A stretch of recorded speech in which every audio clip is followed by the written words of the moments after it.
dodgy cars.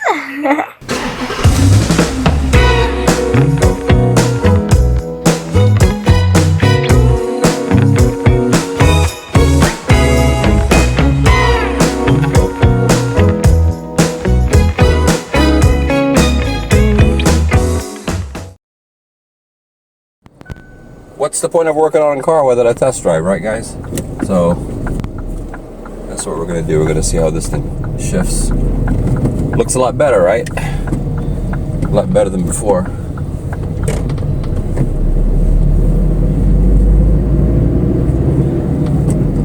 So anyways, there's a lot of things that you can get from working on your own car.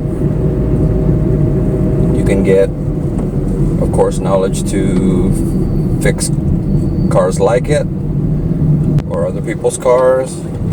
And trust me when I say that all the knowledge to fix cars came from someone else, okay? Don't think that every mechanic in the world knows everything. They don't. And I'm one of them that I know a lot, but I don't know everything. So, you know, it is what it is. And a lot of my stuff that I learned, initially I learned it from some other mechanics. Yes, that was when I was much younger. But what do they call it? Experience is earned or learned when you go through the process of breaking things. Yeah, I literally learned by breaking things. A lot of times I broke things on purpose, especially engines, so I learned what made them fail.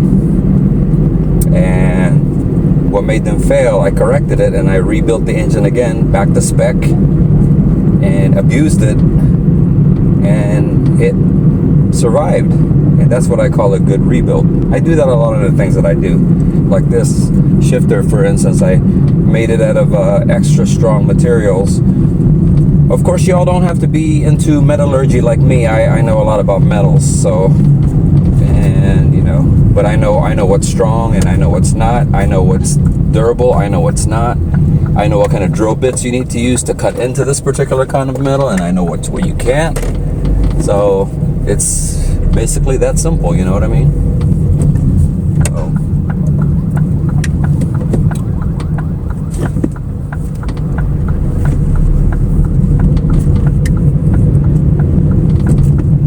My experience with the shifter is it's shifting pretty darn good, a lot better than it was before. Before it was kind of I don't know, it was hard to hold because all of the plastic was getting gummy and falling apart in my hands, so it was not fun. Gummy, sticky, and falling apart in my hands. You know, you imagine that? So now you got the looks of a sports car and it shifts like one too. So, you know, yes, it was a lot of work, and it looked kind of scary cutting that cutting that shaft off, because you can't put it back on. Of course, I can re-weld it and fix it permanently, but your average Joe can't do that. So, but that's why I gave you guys a proper and correct measurement, so when you guys duplicate this, what I did to my car, you can do it the right way the first time, okay? So you don't have to worry about having an issue when you do it, or taking chances. A lot of working on a car is taking chances too, of course, but I don't want my subscribers to take chances on their car. It makes me look incompetent, okay? So I want you guys to learn, and I want you guys to learn the right way. There's a lot of mechanics out there, but they're not created equal, okay? I'm not really a mechanic per se. I just know how to fix cars, okay? And I've been doing it for so long that I got pretty good at it. And that's basically it. You know, a mechanic is a mechanic. Yes, I see them on the internet, and you know, there are a lot of them that are just all for show and no go. They practically don't get greasy. I get really greasy. That's why I have different kind. I don't know if y'all notice. I have different kinds of uniforms for different purposes. So yeah, and then there's a lot of people that I just don't know how they do it. They're sitting here working on cars, they don't get greasy, and they get like 1 million views per video. How does that happen? How can you work on something and not get greasy? I think what happens is they actually wash their hands after every scene. That's the only way it could happen. It's impossible though. You can't possibly. I don't know, but they seem to be able to sustain it, you know. Probably they're Vietnamese or Lao YouTubers. They like to do crazy stuff like that. It's crazy. But anyway, seems to be working pretty good. I'm very happy with the install. And by the way, this shifter, where do you want to get? Where can you get one? Right? Okay, I have a link in the description.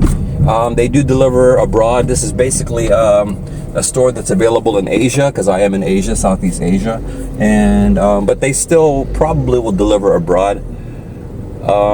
But this shifter, I want to tell you how it feels like and what it's like. Okay, it's quite heavy, actually. It's made out of high grade, I think it's aviation grade aluminum alloy.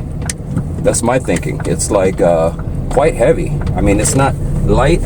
It's not light by any means. Okay, not like regular basic aluminum stock. It's actually aluminum alloy. It's hardened, so it's quite heavy. So if you throw it at somebody's head, it's like a ball bearing. So you have to be careful with it.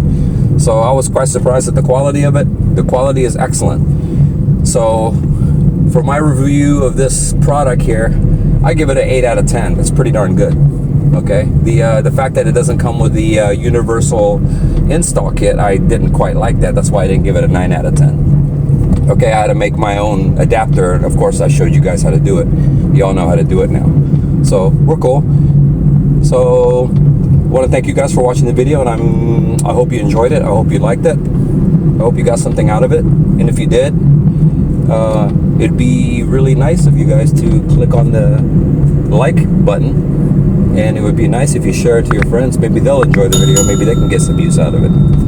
All right, so everybody here, have a really good day, and I'm going to continue my drive and enjoy myself, and we will see you in the next video, baby. BBG out.